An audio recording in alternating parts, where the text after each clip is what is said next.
Halo learners, balik lagi di Hot Stock Everybody is Somebody bersama saya Farhan. Dan kali ini kita berkunjung ke kantor di mana ibu ini adalah seorang yang sangat legenda di bidang dunia percetakan. Penasaran dengan siapa? Mari kita sambut Ibu Lilis. Halo, halo para learners. Salam kenal, saya Lilis ya. Halo Ibu Lilis. Salam kenal, saya Farhan juga. Oke, salam kenal Farhan. Oke, halo Ibu. Nah, saya mau nanya nih Bu. Oke. Gimana sih kabar Ibu saat ini dan apa aja kesibukan atau hobi yang Ibu lagi jalani? Oke, saya sampai saat ini nih, itu saya masih sibuk bisnis usaha ya, masih berjalan ke usaha. Terus kalau ditanya hobi sih ya, hobi paling ini ya hobi makan, hobi nonton, dan yang udah pasti hobi main game Pokemon Go. Yes, sejak Pokemon sampai sekarang. Oh, main game, oke. Berarti aktif juga ya Ibu ya? Ya, haruslah. Harus aktif ya? Harus. Oke.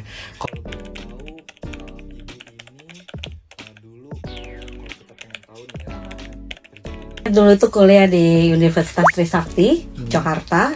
Nah, sambil kuliah itu, sebelum selesai kuliah lulus ya, saya tuh udah mulai usaha percetakan. Ya, karena ya ada waktu ya. Jadi waktu luang itu kita gunakan untuk usaha lah. Coba start kecil-kecilan mulai. Iya. Berarti itu di tahun berapa ya? 91 ya, udah mulai. 91 udah lahir belum learners? Berapa tahun yang lalu itu ya? 30 tahunan ya? Iya, masih kecil banget deh. Oke, setelah kuliah kan bisnis berjalan terus. Nah, lanjutannya otomatis kita dari CV akhirnya kita berubah jadi PT. Kenapa? Karena klien kita juga makin banyak dan menuntut kita untuk perusahaan itu harus PT ya, harus ada pajak dan sebagainya. Ya. Oh, ini Ibu ambil bisnis percetakan emang passion Ibu atau gimana? Boleh cerita? Oke, sebenarnya sih percetakan tuh kebutuhan. Karena pada saat itu tidak seperti saat ini ya, yang semuanya all digital. Ya, dulu tuh media cetak tuh sangat suatu kebutuhan yang besar sekali. Dari hal kecil, dari bond, kartu nama dan semuanya itu butuh cetak. Jadi peluang sih yang kita lihat. Kalau boleh tahu siapa first kliennya Ibu? First klien saya itu adalah kakak ipar temen saya. Waktu itu dia cuma mau cetak kartu Xinjia ya, kartu Chinese New Year. Pas kebetulan waktu itu kita baru buka nggak lama, terus Chinese New Year. Jadi saya inget banget gitu loh. Nah itu momennya pas banget ya. Yes, jadi saya inget banget. Terus saya dengar juga Ibu Lilis ini terkenal kan dengan selain percetakan juga membuat media cetak. Iya, betul. Boleh di-share Ibu? Gini, percetakan itu dari percetakan, terus karena adanya makin meningkat kebutuhan, kebutuhan untuk desain, graphic design. Jadi di tengah-tengah itu kita sempat bikin agency below the line. Agency house, jadi mendesain gitu lah, terima desain dan sebagainya. Nah, otomatis dari tim itu kan ada tim grafis, tim foto, udah komplit. Itu kan sebenarnya menggunakan suatu dasar menuju ke penerbit. Ya, modal yang sudah komplit. Bayangin kita udah punya tim redaksi, tim grafis, kita udah punya cetak ya. Dari situ diversifikasi bisnis kita ya ke penerbitan. Ke penerbitan. Ya, kita mulai nggak langsung koran, enggak. Kita mulai dari majalah Liga Italia. Majalah Liga Italia. Tahun 99 kalau nggak salah deh.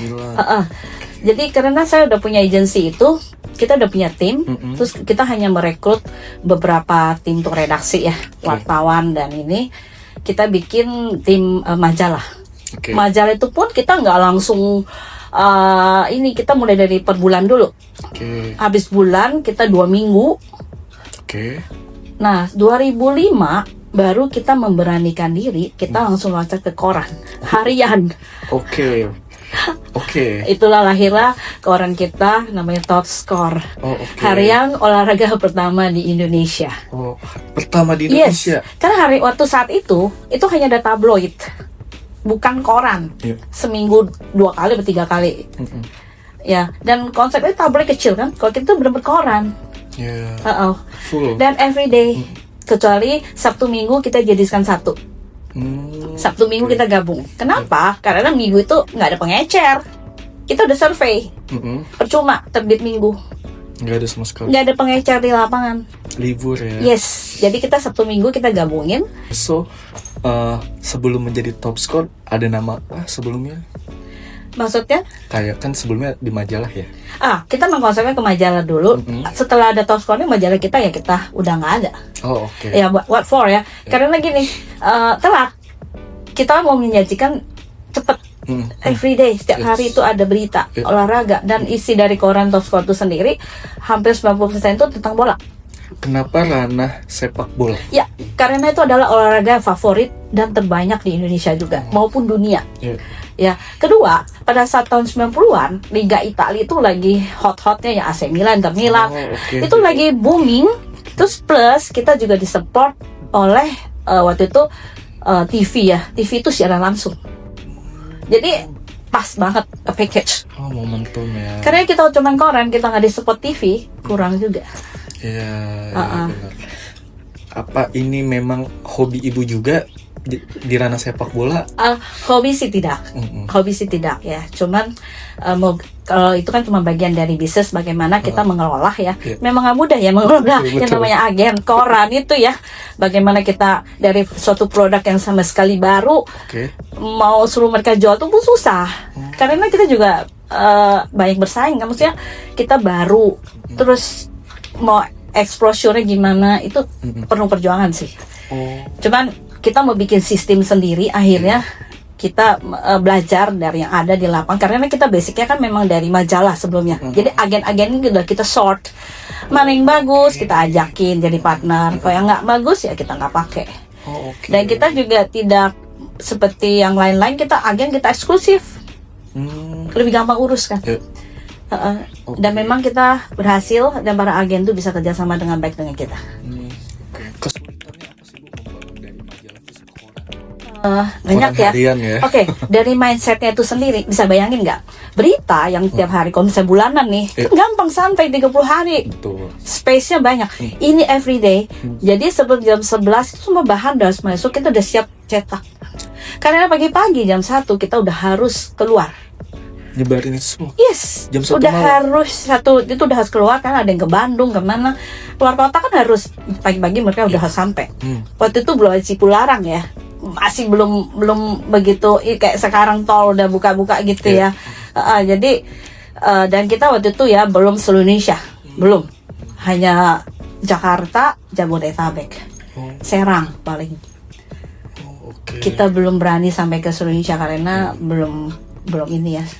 Distribusi itu paling susah. Terus ibu gimana promosinya, kan pada waktu itu sosial media belum ada ya? TV. Ya, kerjasama dengan TV. Ya kan, kerjasama dengan media-media lain kayak Liga. Kita tawarin Liga Jarum apa segala, Liga macam-macam. Mereka beli halaman kita, otomatis kan auto promo. Kan kita ikut mereka promo. Benar. Sponsor dan kerjasama lah. Kerjasama. Yes. Oke. Belum. Kita itu tidak sampai ke Indonesia. Pas tahun 2012 13 atau berapa saya lupa ya. Nah, itu kita baru coba ke Joglo Semar. Jogja, Semarang, Solo. Yes, karena 3 titik itu kan lokasinya deket. Jadi sekali bisa distribusinya bareng pakai mobil jalan gitu. Nah, abis itu udah nggak lama itu kan daerah digital. Yes, sudah masuk dunia digital. Akhirnya ya. Dan terakhir tuh brand itu memang udah kita alihkan ke pihak lain. Di balik nama Top Score itu sendiri ada makna nggak sih? Ya, karena Top Score itu kan top score. Jadi artinya ya itulah top score ya kan. Ya, the best one. Top scorer. Bayangin aja selalu ada piala top scorer siapa, pemain siapa top scorer. Jadi itu kan udah mindset semua orang bola itu udah pasti top score gitu. Iya.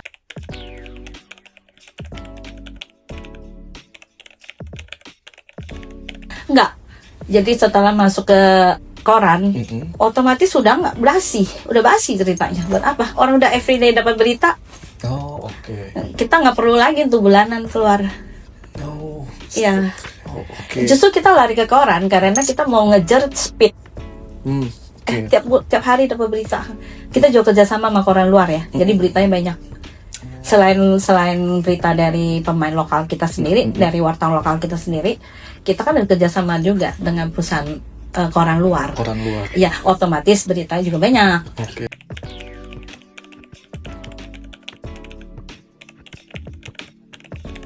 Oh enggak langsung, kan sekarang zaman tuh kan sudah internet tuh sudah udah maju ya. Jadi berita langsung download ke kita, bahasa Italia kita translate, langsung kita pilih mana yang mau kita terbitkan. Kita kerjasama dengan koran di Italia. Kan kita berpikir bagaimana mengisi konten ya, kan kamu lah misalnya medsos sekarang kan pikirin tiap hari mesti ada konten. Apa sih yang mesti diisi? Iya benar. PR kan? Benar banget. Nah itu pasti harus kolaborasi, cari partner atau apa biar seru, biar isinya terus-terusan ada. Benar. Itu paling sulit kan cari konten? Yes. Creation ya. Nah kita carilah kawan-kawan main di luar yang bisa membantu. Kita punya translator bahasa Italia, ada 2 waktu itu. Jadi masuk mereka translate, baru nanti wartawan redaksi milih mana yang cocok untuk membaca Indonesia. Kan nggak semuanya cocok kan? Iya benar. Kita short yang menarik, ya gitulah.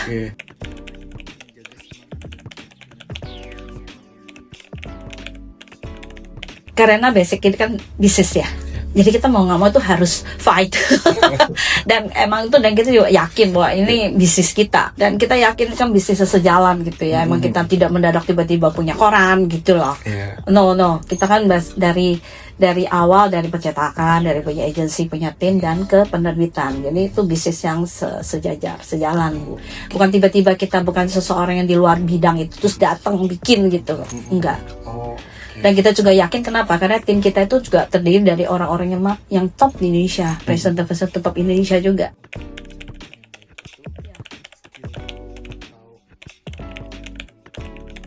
Udah pasti attitude lah. Kenapa Ibu boleh jelas? Karena gini, semua orang mungkin punya skill ya, plus minus ya. Tapi attitude tuh nomor 1. Kamu pintar, tapi kalau attitude kamu kurang bagus kan nggak bisa kerjasama sama yang lain. Tim itu bisa hancur. Attitude nomor 1 ya? Yes, attitude. Berarti attitude diimbangi dengan skill. Yes.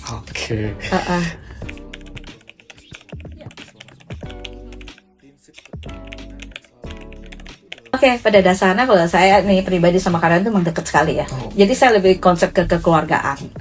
Terus yang paling penting bagi saya, paling penting sekali adalah accessible. Saya itu mudah dijangkau oleh mereka. Anytime, anywhere, mereka bisa cari saya. Ya, jadi mereka tuh nggak sungkan cari saya every time. Saya akan balas, saya akan jawab. Dan satu lagi, kamu tanya tentang kepemimpinan, paling penting itu ya kolaborasi. Kolaborasi itu artinya kita separtner. Jadi plus minus. Nggak semua anak tuh jelek, nggak anak semua tuh bagus. Jadi mereka ada plus minusnya. Kolaborasi. Yes, baru bisa jalan. Setuju banget sih.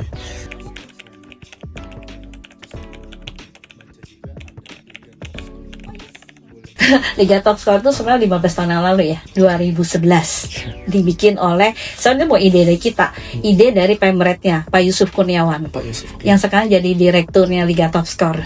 Yes, jadi dia sekarang tetap sebagai biarpun ada brand yang ada kita, tetap dia penanggung jawabnya. Nah itu asli ide dari dia. Aku masih ingat waktu itu diajakin aku, yuk Bu, kita ke lapangan pas kita lagi acara pembukaan ya, terus tendang bola di lapangan, acara pembukaan gitu ya. Itu asli ide dari pemret saya, Yusuf Kurniawan. Pak Yusuf Kurniawan. Ya, Bapak ini memang punya visi misi yang bagus. Artinya dia pengen regenerasi anak-anak muda ya, dan dia sendiri pemain bola. Dia hobi main bola. Pantes. Iya, dia hobi main bola. Jadi pengen ya punya apa sih, kayak kita pengen punya tim nas yang bagus deh. Kan nggak mungkin tiba-tiba dibimbing kan, mesti dari kecil. Benar. Makanya yang Liga Top Score itu kalau nggak salah U12 sampai U17 ya nggak salah. Buat lihat bibit-bibitnya ya. Yes, dari SSB sekolah sepak bola kan banyak tuh di sini. Ternyata tuh banyak loh.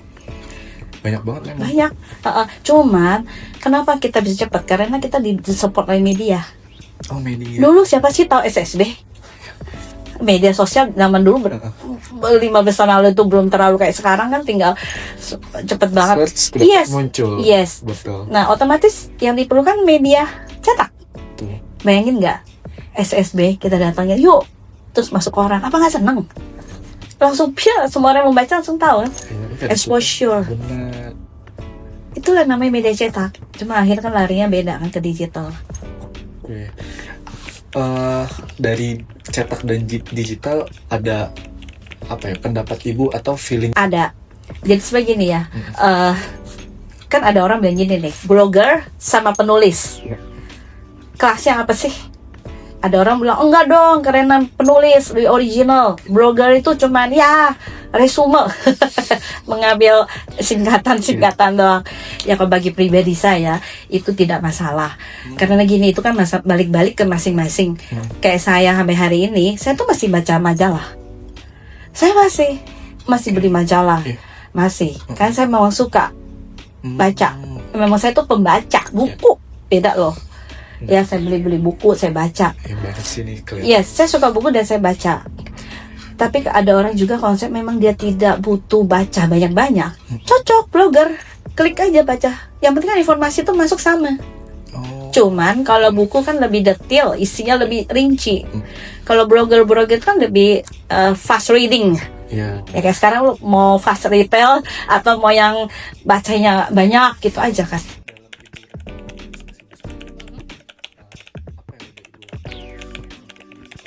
Kalau saya kan memang basicnya karena saya masih ada di dunia media cetak ya, era digitalisasi itu ya paling-paling kita paling website dan tapi kita nggak aktif ya di situ ya, karena basically klien kita itu by recommend kebanyakan. Yes. Karena kita tidak masuk ke dunia digital sih. Tapi sempat buat website berarti. Sempat buat website berarti. Oh, tetap bikin website, tetap. Karena apa? Itu tuntutan. Itu bagian dari bisnis yang mengharuskan kita harus punya. Terus dia tuh sekarang gini kayak contoh ya, company profile, compro. Orang tuh emailin dong. Nah, kita otomatis harus punya dong bentuk digitalnya. Jadi nggak bisa say no to teknologi, nggak bisa. Tapi kita tidak fokus sampai wah habis-habisan ke situ ya, enggak. Karena dunia kita adalah dicetak. Itu hanya bagian dari apa yang pemanis. Yes, diminta kita ada. Pelengkap. Yes. Mungkin bisa dijelasin ini ada apa aja, Bu? Ya, jadi kita di sini klien kita itu dari bank ya, bank luar maupun bank lokal. Terus ada perusahaan kosmetik, terus perusahaan telco, ya, telekomunikasi, terus macam-macam sih, ya, terus kacamata, ya macam-macam sih. Ini very Gen Z banget sih, Bu. Tampilannya, desainnya sangat keren gitu. Yes, dan kita setiap tahun kita tuh selalu gini nih, kita selalu menciptakan kerjasama kolaborasi sama toko kertas dan desainer. Dan kita suka bikin kayak tahun ini kita bikin agenda. Tahun lalu kita bikin kalender. Jadi kita bikinnya unik, very special. Limited edition. Yes. Tiap tahun dan berubah. Yes, dan kita kenapa ya? Kita memberikan kesempatan ke desainer untuk kreasi. Karena kadang desainer punya ide ini gini-gini, tapi dia kalau mau bikin itu mahal. Siapa mau bikinin? Saya pribadi saya sangat suka hal gitu. Jadi kita kerjasama sama yang punya kertas, sama desainer. Tiap tahun kita cari nih desainer mana yang mau kerjasama. Kita bikin yang antik-antiknya unik. Jadi kita kolaborasi bertiga. Oh wow. Iya. Ini satu yang paling baru. Nanti saya bagiin contohnya. Jadi kalender juga antik-antik, bisa muter, bisa segala macam deh. Jadi kita itu berusaha membantu desainer tuh menciptakan idenya, jadiin bukan cuma hanya sketch ide doang. Ya benar-benar. Banyak banget desainer emang terbenturnya oleh itu, gimana cara realisasiinnya. Gitu. Sedangkan saya pribadi, saya emang hobi dari kecil, saya suka art gitu loh. Makanya saya nggak pernah nolak produk yang aneh-aneh yang susah. Saya terima aja gitu. Jadi challenge ya, Bu. Yes, karena saya merasa ini suatu tantangan ya. Apa kita media cetak kan? Ayo dong bikin sesuatu yang mungkin nanti medsos yang mempromosikan kita. Benar banget. Hasil karya kita dipromosikan melalui medsos, bukan kita. Tuh karyanya.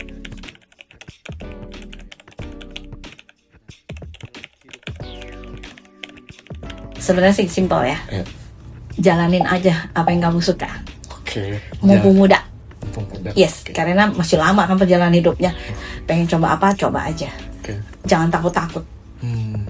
Karena kita nggak tahu, kita nggak bakal akan tahu kalau kita nggak coba. Coba aja, gagal ya udah, next coba yang lain. Masih muda ini, masih ada waktu. Tapi banyak banget pelajar di luar sana, anak Yes. muda di sana kayak masih bingung. Aduh, passion dulu atau pendidikan dulu ya, gitu. Masih bingung banget. Kalau ibu sendiri tuh gimana? Oke, sebenarnya sih kalau kita mau bicara bagusnya nih, idealnya ya, kita nggak bicara dari faktor uang lah apa segala. Iya. Ideal memang pendidikan tuh nomor satu. Oke. Pendidikan tuh kan membentuk karakter, Oke. ya disiplin dan karakter anak itu. Minimal dia udah punya itu deh dasar. Nah, kalau memang dia bisa pendidikan dulu, sambil pendidikan, sambil kerja, internship lah. Oke. Kenapa di situ kan belajar juga social life. Jadi sambil sekolah, ini kan formal, cari yang non formal.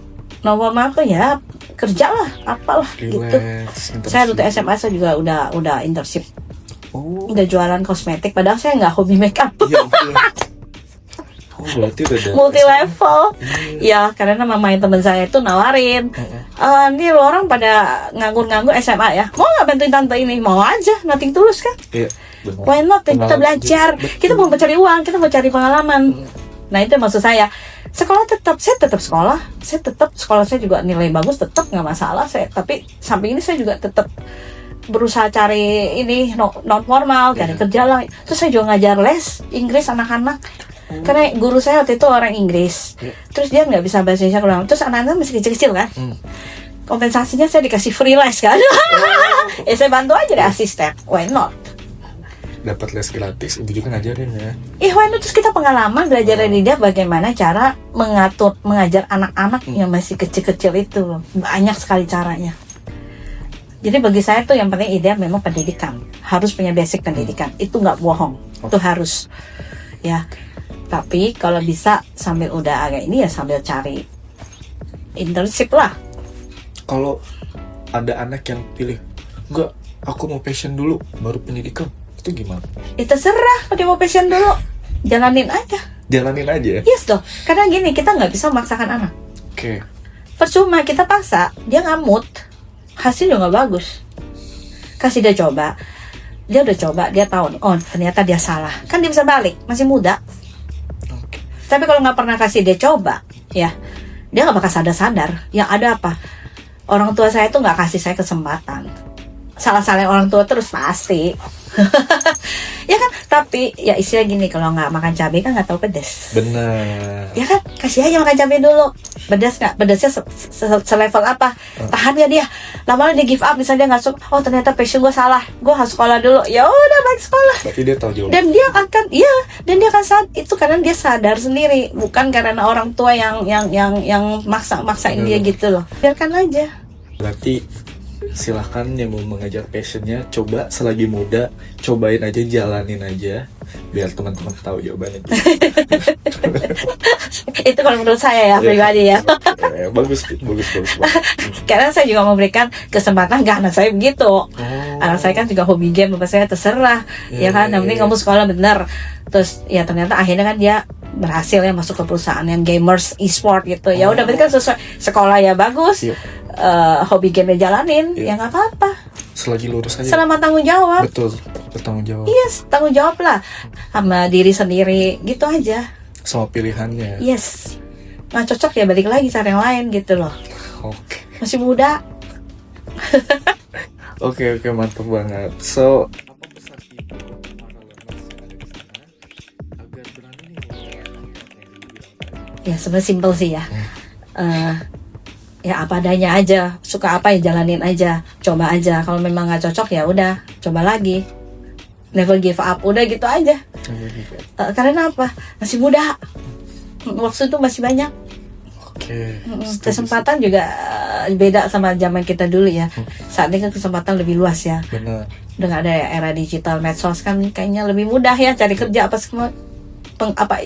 Pengetahuan dan informasi juga lebih cepat. Benar. Zaman dulu kita kan susah banget. Iya. Ya kan. Sekarang mah udah gampang diakses. Tinggal klik udah akses kemana-mana. Ketik. Yes. Search muncul. Aku lagi pengen ini, cek langsung keluar semua ide kan. Oke, so itu never give up learners. So mungkin itu aja dari kita, dari saya Farhan dan Ibu Halo. Lilis. Terima kasih learners. Sampai jumpa kembali di Hot Stock. Everybody is somebody. Bye bye. Bye, thank you. Thank you.